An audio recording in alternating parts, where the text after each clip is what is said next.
ایک گفتگو آج کل ہر سال ہوتی ہے اور اس سال بھی کچھ جس کو روشن خیال لوگ کہتے ہیں وہ شروع کر دیتے ہیں کہ جناب حج پر کروڑوں اربوں روپے خرچ ہو جاتے ہیں مسلمانوں کے، دنیا بھر سے لوگ جاتے ہیں، اور اسی طرح قربانی پر اربوں خربوں روپے خرچ ہو جاتے ہیں اور اتنا بڑا جناب یہ خون بہا دیا جاتا ہے۔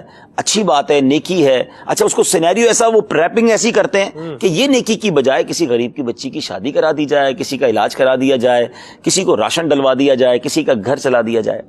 تو یہ ہر سال اس طرح کی باتیں ہوتی ہیں۔ تو سب سے پہلے تو میں ناظرین سے یہ عرض کروں گا کہ ایسی باتوں پر ہمیں دھیان نہیں دینا چاہیے۔ جو لوگ ہمیں اللہ کے احکام کے مقابلے میں کوئی اور راستہ سجھائے نا، ہمیں وہ راستہ نہیں چاہیے۔ ہمیں قرآن و حدیث سے جو راستہ ملا ہے مسلمان کا کام اس پر چلنا ہے۔ اور اب لاجیکلی اگر آپ سمجھنا چاہتے ہیں تو چلے میں لاجیکلی بھی کچھ باتیں عرض کر دیتا ہوں۔ جی، پہلی بات تو یہ ہے کہ یہ تمام باتیں کبھی کسی بہت بڑے سپورٹس ایونٹ پر کیوں سامنے نہیں آتی کہ جناب اتنا بڑا کرکٹ کا میچ ہو رہا ہے یا اس کی اوپننگ سیریمنی اور اینڈنگ سیریمنی پر اتنے لاکھوں کروڑوں روپے کی آتش بازی ہوگی، تو یار یہ آتش بازی کی بجائے کسی غریب کی بچی کی شادی کرا دی جائے، کسی کا علاج کرا دیا جائے۔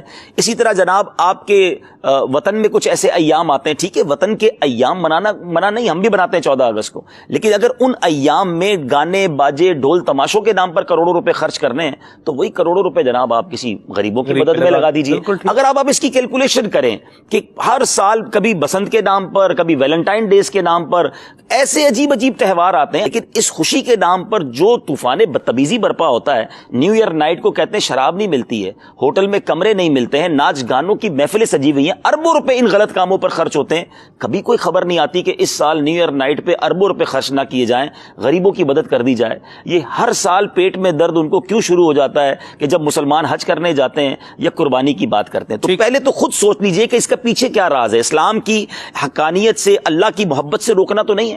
اب میں دوسری بات کرتا ہوں کہ قربانی کیا یہ پیسوں کا ضیاع ہے؟ یہ ذرا غور کیجئے گا ناظرین۔ اگر اب لاجیکلی معاشرتی طور پہ قربانی ہماری معاشرت کو کتنا بڑا بوسٹ دیتی ہے۔ اب چلتے یہ جو جانور، صرف کراچی کی میں بات کرتا ہوں، پورے پاکستان پوری دنیا میں قربانی ہوتی ہے، پاکستان کراچی میں جو قربانی ہوتی ہے صرف اس کی بات کر لیتے ہیں تاکہ آپ کو سمجھ آ جائے گا۔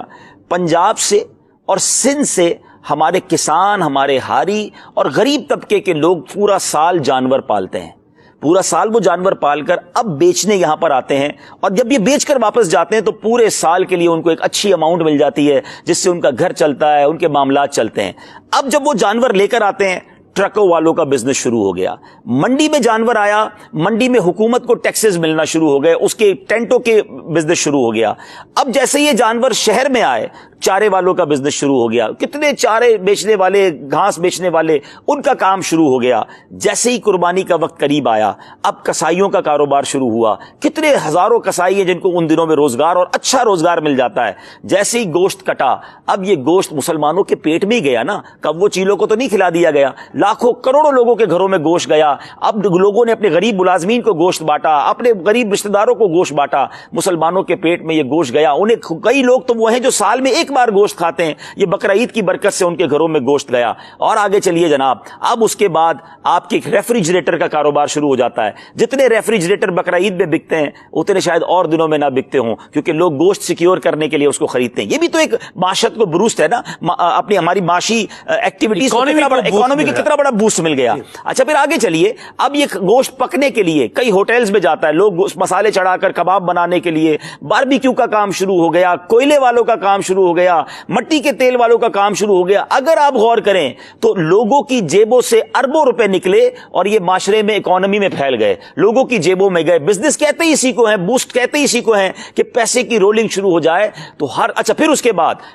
جانور کی کھالیں، آپ دیکھیں چمڑے کا کاروبار شروع ہوا، لیدر فیکٹری شروع ہوئی، ملک کا ایکسپورٹ بڑھا، تو سبحان اللہ۔ اچھا پھر اس چمڑے کی رقم سے کئی مدرسوں کا کاروبار شروع ہوا، کاروبار سے مراد ان مدرسوں کا کام شروع ہو گیا، ان میں قرآن پڑھانا شروع ہو گیا، ان کے بچوں کو کھانا ملنا شروع ہو گیا۔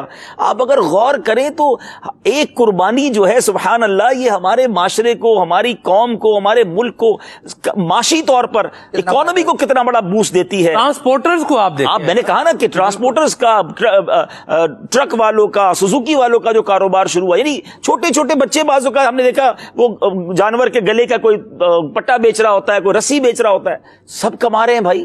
آپ کو کیا پرابلم ہے؟ اللہ تعالیٰ نے ایک تو حکم دیا اور ماشاءاللہ سنت ابراہیمی ہم ادا کر رہے ہیں اور سب کو فائدہ ہو رہا ہے.